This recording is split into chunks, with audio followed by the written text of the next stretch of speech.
शांति। आज की तारीख है 14/9/14 और आज रविवार है। तो हम अपने प्राण प्यारे अव्यक्त मूर्तधारी अव्यक्त वतन निवासी प्राण बाप दादा की अव्यक्त ज्ञान मुरली सुनेंगे और अव्यक्त ज्ञान मुरली की रिवाइज कोर्स की तारीख है 14/12/78 78 की मुरली है और आज की मुरली का शीर्षक है विघ्नों से मुक्त होने की।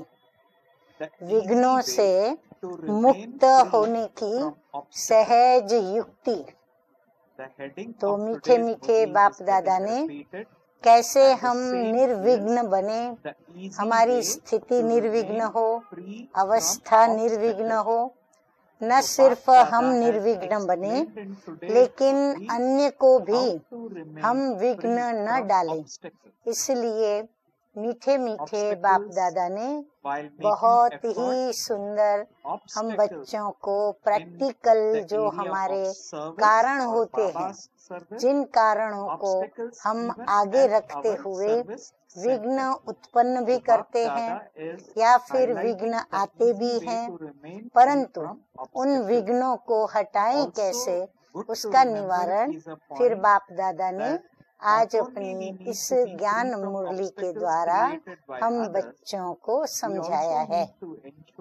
तो मुरली शुरू हो रही है।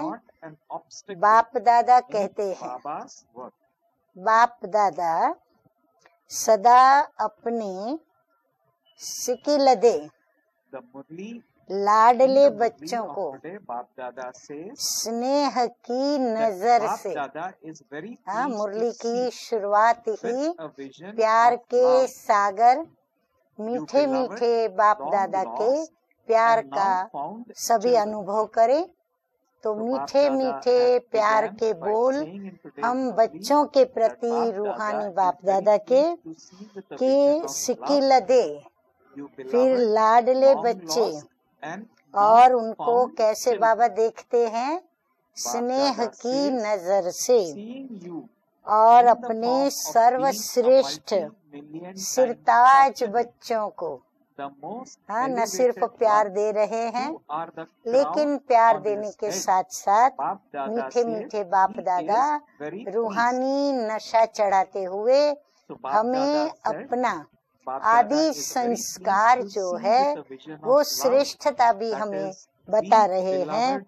श्रेष्ठ सिरताज बच्चों को उसी पद्मा पदम भाग्यशाली रूप में देखते हुए, संगम युग पर हम पद्मा पदम भाग्यशाली बच्चे हैं, तो उसी रूप में देखते हुए सदा खुश होते हैं। फिर हम तो बाप दादा को सुन रहे हैं और बाप दादा हम बच्चों को जो मीठे मीठे बोल कह रहे हैं वो सुन करके खुश हो रहे हैं, परंतु बाप दादा कहते हैं मैं ऐसे बच्चों को भी देखकर खुश हो रहा हूँ। कल्प पहले वाले बिछड़े हुए बच्चे कितना श्रेष्ठ पद पाने के योग्य बने हैं। बाबा हमेशा ही बच्चों के अंदर उनका भविष्य भी देख लेते हैं। तो बाबा कहते हैं कितना पद पाने के योग्य बने हैं। हर बच्चे की योग्यता और हर बच्चे की विशेषता, बाप दादा जब भी देखते हैं तो बच्चों की विशेषताएं देखते हैं। बाप दादा के आगे सदा स्पष्ट है और बाप दादा हर बच्चे की विशेषता के मूल्य को जानते हुए हरेक को अमोलक रत्न समझते हैं। हम सभी भी विशेषताएं तो देखते हैं, गुण देखते हैं, विशेषताएं देखते हैं, परंतु उनका मूल्य क्या और कितना। तो बाप दादा असली बड़ा जौहरी है, तो बाप दादा उसका मूल्य भी समझते हैं। तो बाबा उस मूल्य से अपने अमूल्य रत्नों को देख रहे हैं। सदैव बाप दादा के स्मृति स्वरूप सदा सहयोगी बच्चे हैं। बाप दादा कहते हैं सदा बाप दादा के स्मृति स्वरूप, यानी बाप दादा की यादों में आने वाले बच्चे, रहने वाले बच्चे और सदा बाप दादा के सहयोगी बच्चे। बाप दादा अपने वैरायटी मूल्यवान रत्नों के ही साथ रहते हैं। ऐसे अमूल्य रत्न जिन्हों को बाप ने अपने गले का हार बनाया। हाँ, आप सभी महसूस करते हो क्या आप मीठे मीठे बाप दादा के गले के हार हो और आपके साथ सदा बाप दादा रहते हैं। और फिर बाप दादा ने दिल तख्त नशीन बनाया। हाँ, बाप दादा के दिल तख्त पर स्वयं हमको बिठाया, नैनों के सितारे बनाया। मीठे मीठे बाप दादा ने हम बच्चों को अपने नैनों का सितारा बनाया। हाँ, सुन करके खुशी और नशा चढ़ता है। हाँ, खुशी का पारा चढ़ता है। सिर का ताज बनाया। हाँ, देखो बाबा कितनी महिमा हम बच्चों की करते हैं। विश्व में अपने साथ साथ पूजनीय बनाया। कल्पना करो, मीठे मीठे बाप दादा को आज सभी याद करते हैं। जब जब दुख आया उसको याद करते, तो पूज्य है, परम पूज्य है। परंतु उसने अपने समान बच्चों को भी पूजनीय बनाया, अनेक भक्तों के इष्ट देव बनाया। देखो बाबा कहते ये सारी स्मृतियाँ हम बच्चों की बुद्धि में रहनी चाहिए कि बाप दादा ने मुझे क्या क्या बनाया, कैसा बनाया और क्या क्या मुझे प्राप्तियां कराई। ऐसे स्वमान में सदा स्थित रहते हो। तो ये सारे स्वमान यदि हमें 24 घंटे नंबरवार कभी कोई याद रहे तो बाप दादा कहते हैं बाप समान अवश्य बनोगे। जिस नजर से बाप दादा देखते वह विश्व देखता, उस ही स्वरूप में सदा स्थित रहते हो। अब हमें ये चार्ट में अपने देखना है, स्वयं में देखना है कि हम जैसे बाप दादा हमें देखते हैं, क्या हम भी ऐसा अपने को देखते हैं। आज बाप और दादा दोनों की रूरिहान चल रही थी। किस बात के ऊपर? बच्चों के ऊपर। बाप दादा बोले सहयोगी बच्चे, राज ऋषि बच्चे। हाँ, नंबरवार अपनी महिमा सुनते चले जाओ। चलते चलते तीव्र गति के बजाय कभी कभी रुक जाते हैं। क्यों रुकते? बाबा कहते इतने महान बच्चे और मेरे ऐसे सहज योगी बच्चे, राज ऋषि बच्चे, चलते चलते तीव्र पुरुषार्थ करते करते फिर रुक क्यों जाते हैं? अपने जीवन की भविष्य की श्रेष्ठ मंजिल, अपने जीवन की भविष्य की, जो भविष्य हमारा बाबा बना रहे हैं, भविष्य की श्रेष्ठ मंजिल स्पष्ट दिखाई नहीं देती। हाँ, बाबा कहते हैं क्यों उनका विघ्न आता है? क्योंकि अपने भविष्य को वो देख नहीं पाते, फिर सोचते हैं आगे क्या होगा। हाँ, फिर पुरुषार्थ करते करते सोचते रहते हैं, क्योंकि कई कमियां कमजोरियां जब सामने आती हैं तो सोचते हैं पता नहीं मेरा आगे क्या होगा। अब ये क्वेश्चन मार्क का पेपर सामने आता है, जिसके कारण तीव्र गति व तीव्र पुरुषार्थ बदल पुरुषार्थ के रूप में हो जाता है। तीव्र पुरुषार्थ से उनकी गति कहाँ आके पहुँचती है? बहुत धीमी गति में आ जाते हैं और पुरुषार्थ की गति में आ जाते हैं। आई हुई रुकावट को मिटाने की व पत्थर को पार करने की हिम्मत कम हो जाती है। रास्ते में जो भी विघ्न का बड़ा बड़ा पत्थर आता है उसको हटाने की हिम्मत कम हो जाती है, मेहनत कर नहीं पाते हैं और वो रुकावट को वो मिटा नहीं पाते हैं। इसलिए क्या होता है, चलते चलते थक जाते हैं। थक क्यों जाते हैं? क्योंकि वो जो विघ्न बीच में आया उस विघ्न को हटाने में ही उनका समय चला जाता है।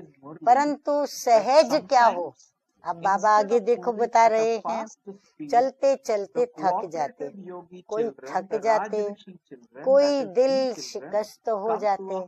हाँ, जब वो विघ्न को हटा नहीं पाते, मिटा नहीं पाते, तो थोड़े अंदर में निराश उदास हो जाते, अर्थात अपने से नाउम्मीद भी हो जाते हैं। फिर खुद में खुद को जैसे आत्मविश्वास भरोसा निकल जाता है, पता नहीं हम चल पाएंगे या नहीं चल पाएंगे, फिर मेरा क्या होगा।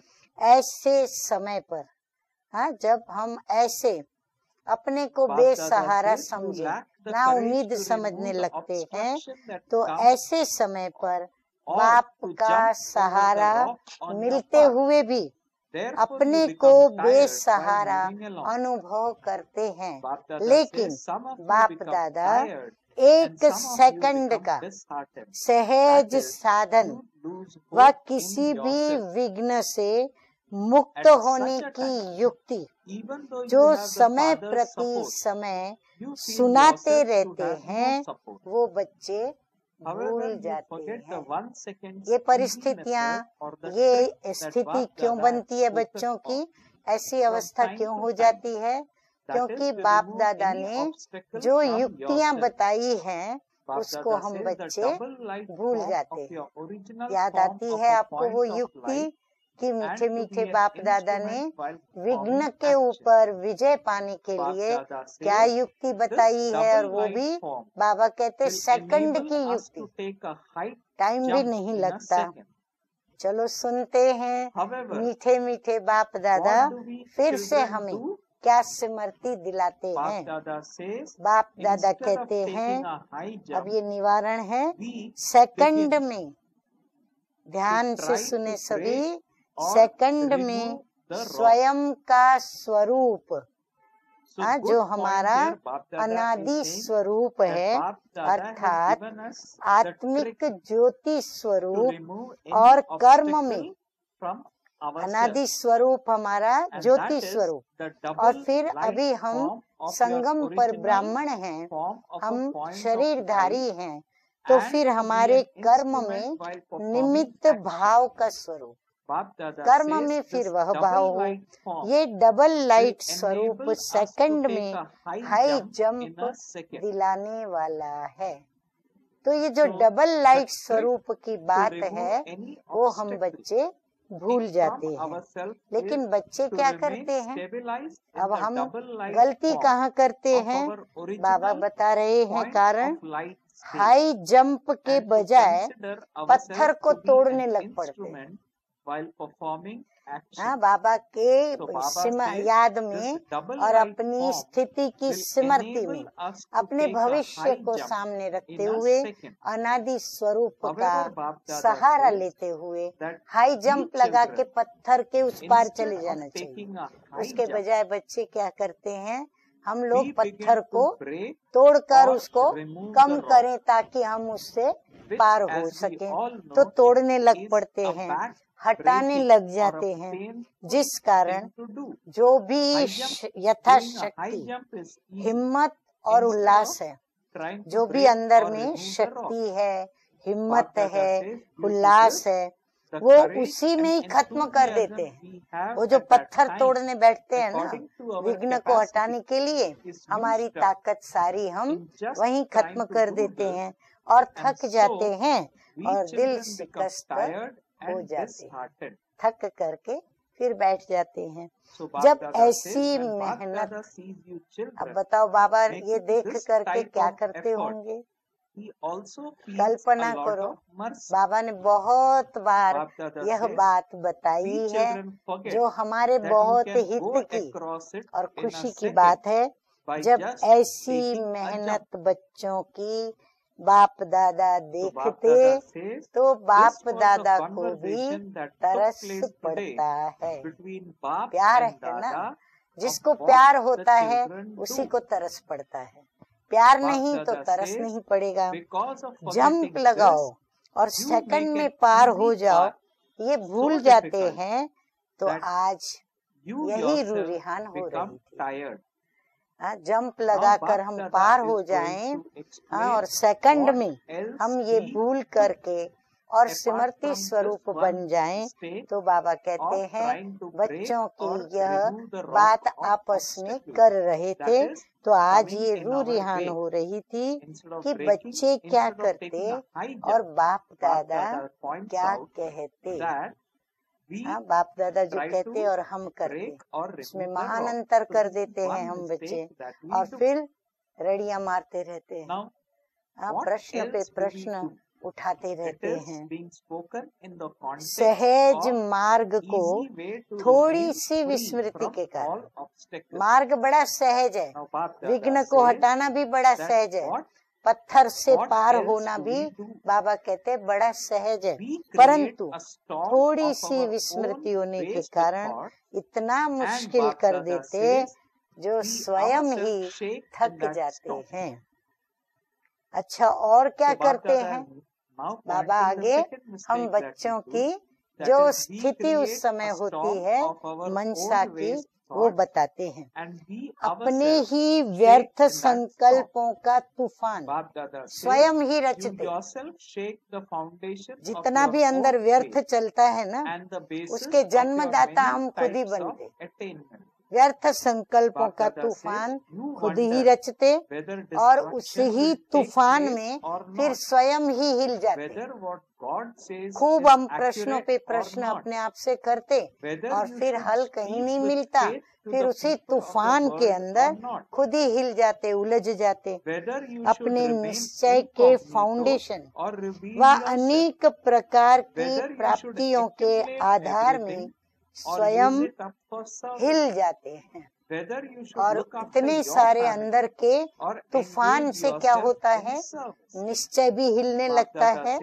और बाबा कहते हैं प्राप्तियों का जो आधार है, माना आप स्वयं अपने पुरुषार्थ से जो प्राप्तियां कर रहे हो, तो स्व का आत्मविश्वास भी हिल जाता है।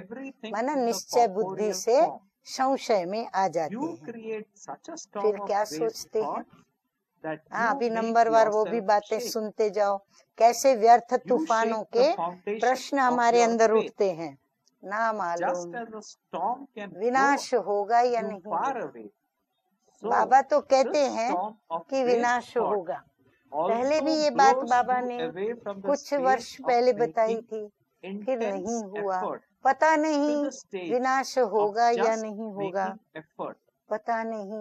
भगवानुवाच ठीक है व नहीं है।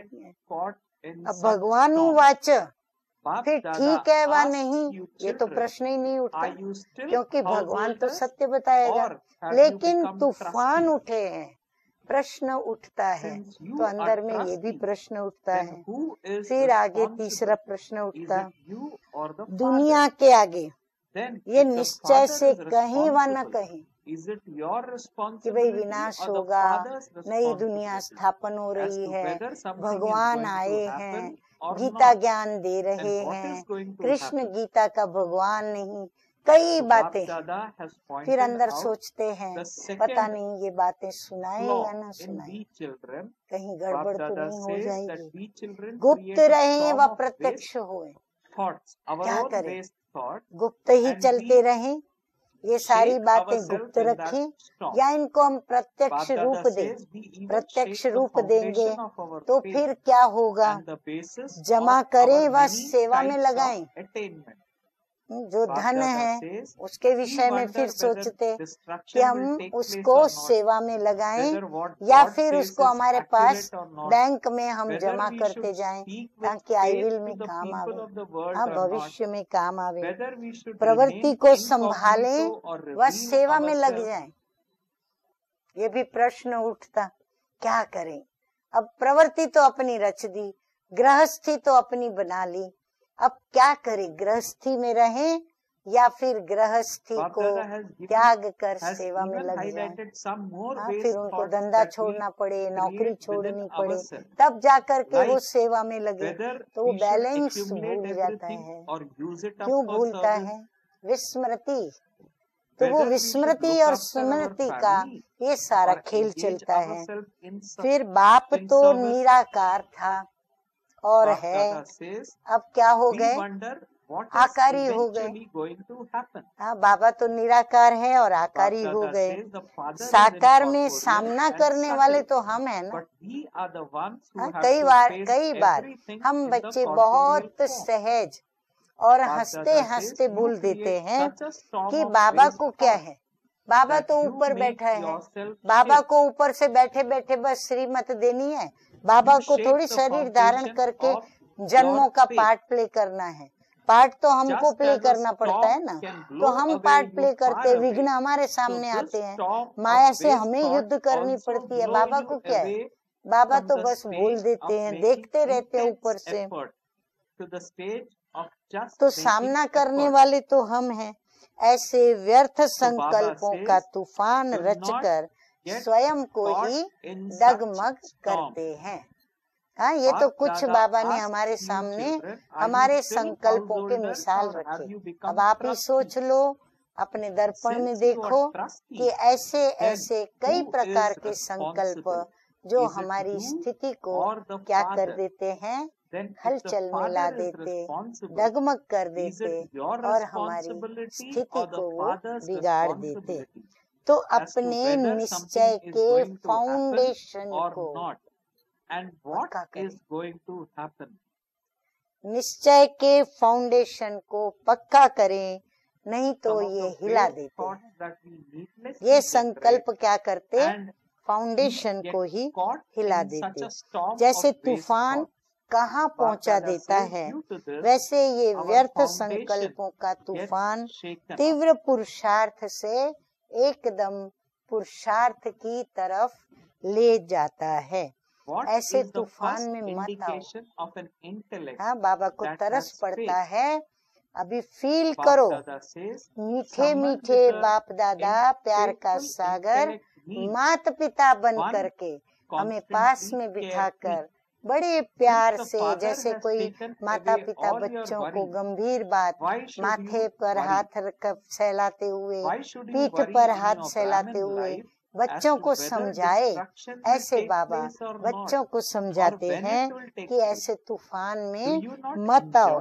बाप दादा ऐसे बच्चों से पूछते हैं कि क्या अब तक भी ट्रस्टी हो या गृहस्थी हो?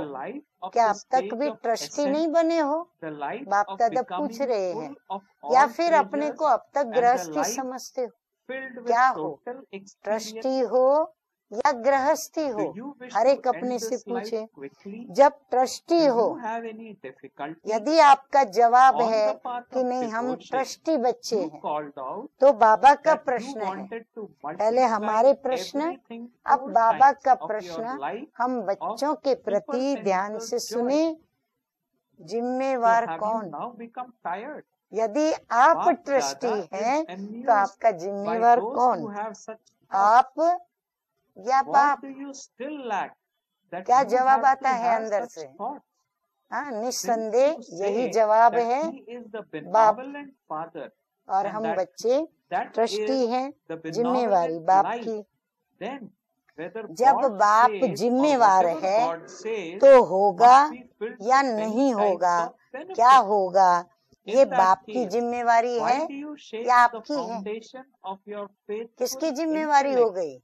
फिर क्यों ये व्यर्थ संकल्पों के इतने तूफान उठते हैं? क्यों इतने प्रश्न? बाबा कहते हैं निश्चय के फाउंडेशन को हिला दिया है, तब ये प्रश्न पे प्रश्न उठते हैं। तो इसीलिए निश्चय बुद्धि विजयंती।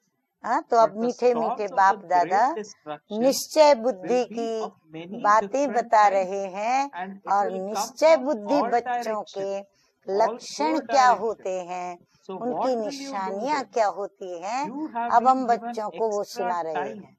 क्योंकि हम भी अपने को कैसे तराशेंगे कि मैं कहाँ तक तीव्र पुरुषार्थी हूँ, कहाँ तक मैं सच्चा हीरा हूँ, कहाँ तक मेरे दाग मैंने मिटाए हैं। तो बाबा निश्चय बुद्धि की निशानी बताते हुए कहते हैं, निश्चय बुद्धि की पहली निशानी है निश्चय बुद्धि अर्थात, बताइए आप अपना जवाब दीजिए। कई बार मीठे मीठे बाप दादा हम बच्चों को बता चुके हैं, बहुत ही मस्त जवाब है। निश्चय बुद्धि अर्थात बाप दादा कहते हैं निश्चिंत।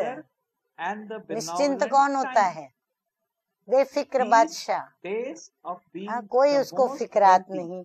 जब बाप ने आपकी सब चिंताएं अपने पर ले ली, फिर आप क्यों चिंता करते हो? हाँ, बाबा को भी आश्चर्य लगता है कि मैंने जब चिंताएं ले ली बच्चों की, फिर बच्चे चिंता क्यों करते हैं कि विनाश होगा तो कब होगा?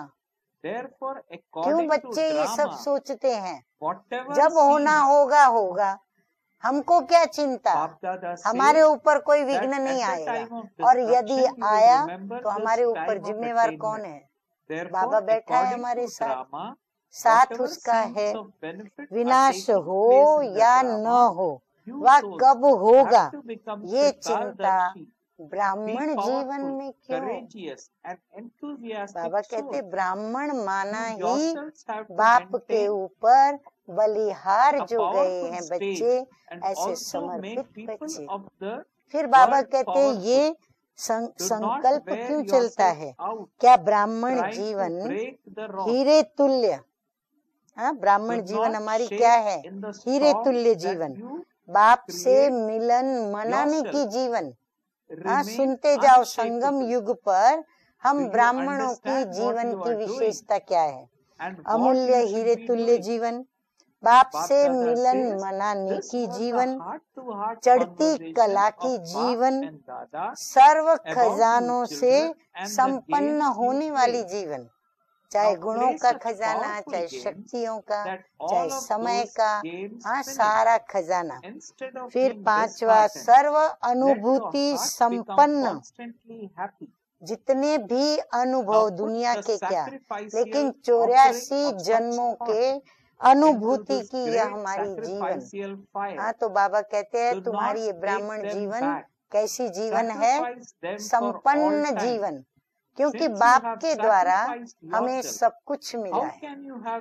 तो ये संपन्न जीवन बाप दादा पूछ रहे हैं हम बच्चों से, क्या अच्छी नहीं लगती है? जल्दी समाप्त करना चाहते हो? हाँ, इसको आप जल्दी खत्म करना चाहते हो? कोई कष्ट व तकलीफ है क्या? अगर हो तो आज बाबा के पास बैठकर, सन्मुख बैठ के बाप दादा को सुना करके हल्के हो जाना। भक्ति मार्ग में यही पुकारा कि ये अतीन्द्रिय सुख की जीवन के दिन जो हैं वो 1 से मेरे 100 गुने हो जाए। भक्ति मार्ग में इतनी आशा रखी और अब थक गए हो। अतीन्द्रिय सुख प्राप्त करते चले जाओ, क्यों बाबा को भूल जाते हो जो अतीन्द्रिय सुख का अनुभव नहीं होता और थक जाते हो? ऐसा संकल्प करने वालों के ऊपर बाप दादा क्या करते होंगे? ये तो पहला जवाब कि बाप दादा को तरस पड़ता है। अब कोई नया जवाब ये है कि बाप दादा को हंसी आती है। हाँ, बाप दादा मीठा मीठा बच्चों को देखते हुए मुस्कुराते हैं। अप्राप्ति क्या है जो ऐसे संकल्प उठाते हो? बाप दादा कहते क्या नहीं मिला है जो ऐसे ऐसे संकल्प करते हो। जब कल्याणकारी बाप कहते हो, कल्याणकारी जीवन कहते हो, तो जो भी भगवानुवाच है उसमें अनेक प्रकार के कल्याण समाये हुए हैं। हाँ, ये भी निश्चय होना चाहिए ना कि भाई इसमें भी कल्याण, अब वो जो भी कल्याण हो, पर है कल्याण, अकल्याण हो ही नहीं सकता। क्यों और कैसे कहा? इस संकल्प से निश्चय बुद्धि का फाउंडेशन हिलाते क्यों हो? क्या कल्याण है, किस प्रकार का कल्याण है, कब वो कल्याण दिखेगा, कई प्रकार के संकल्प। तो बाबा कहते हैं अपने निश्चय को हिलाते क्यों हो?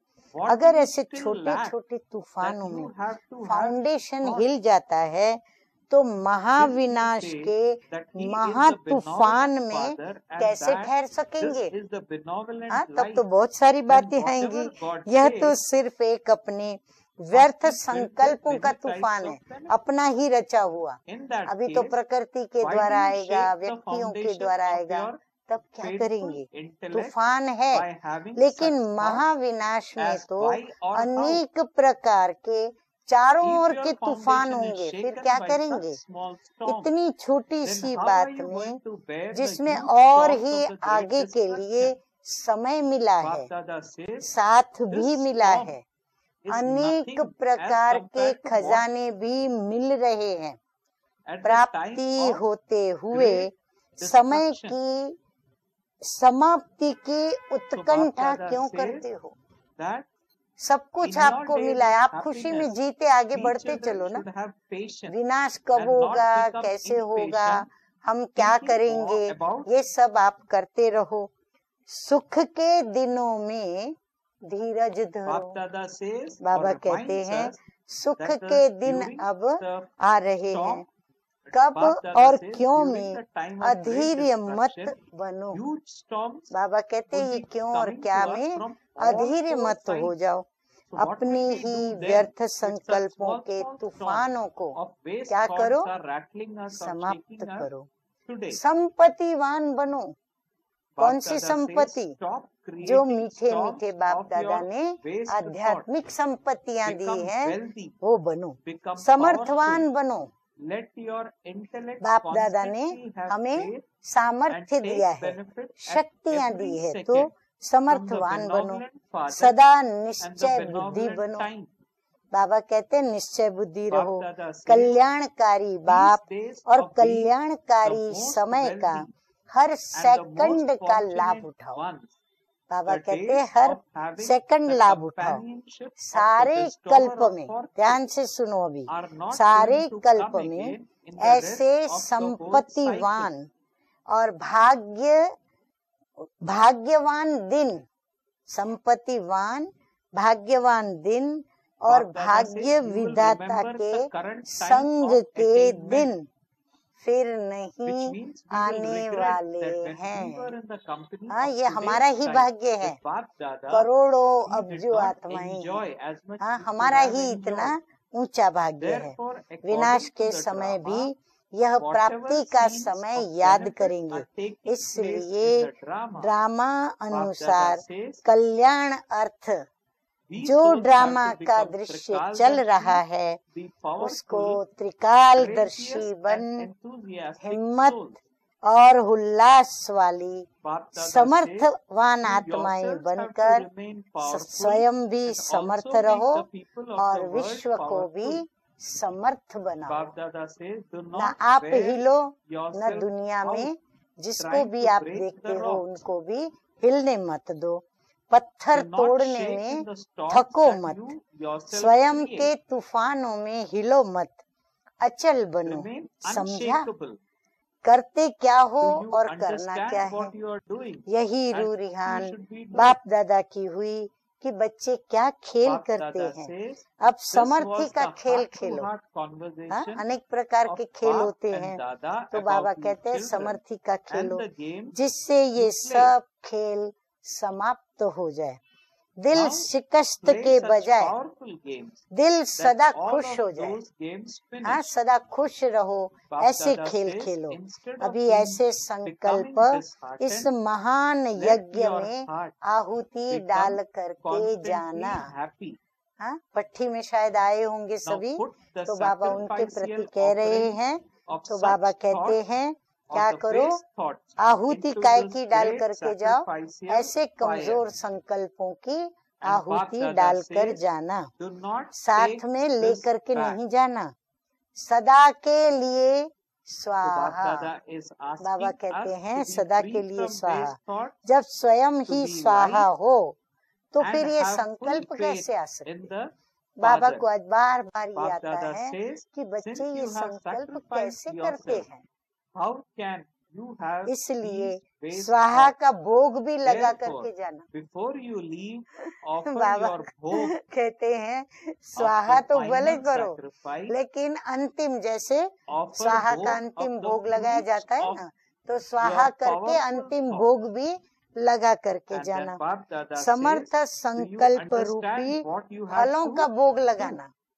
ऐसे नहीं कि ये भोग लगावे, बाबा कहते नहीं, समर्थ संकल्पों के फल, हाँ, अच्छे अच्छे सकारात्मक संकल्पों के वो लगाना। समझा कौन सा भोग लगाना है?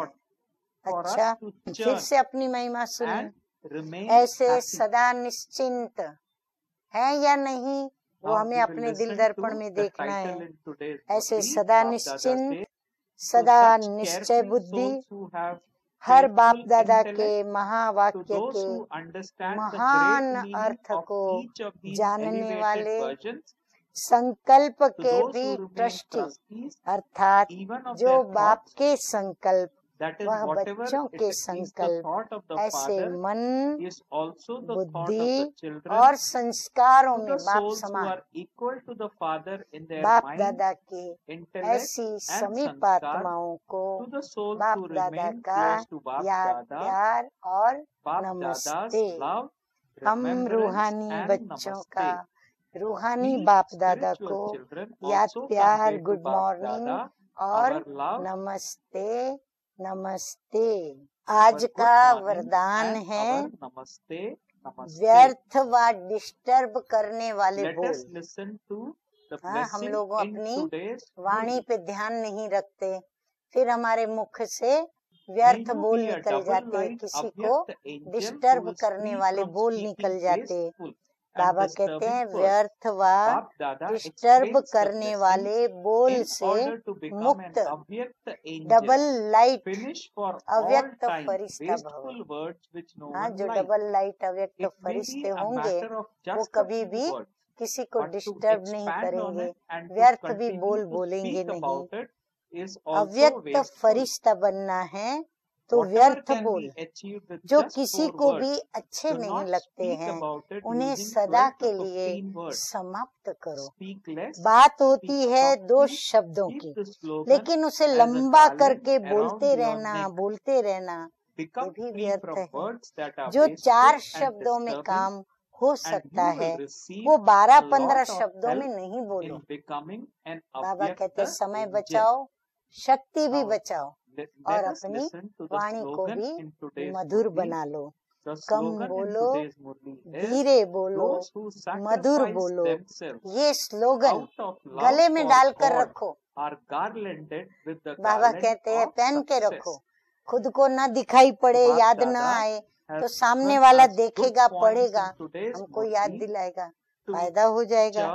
व्यर्थ व डिस्टर्ब करने वाले बोल से मुक्त बनो तो अव्यक्त फरिश्ता बनने में बहुत मदद मिलेगी। अच्छा, आज का स्लोगन, जो स्वयं को परमात्म प्यार के पीछे कुर्बान करते हैं। अब सोचे हमने स्वयं को किसके पीछे कुर्बान किया है।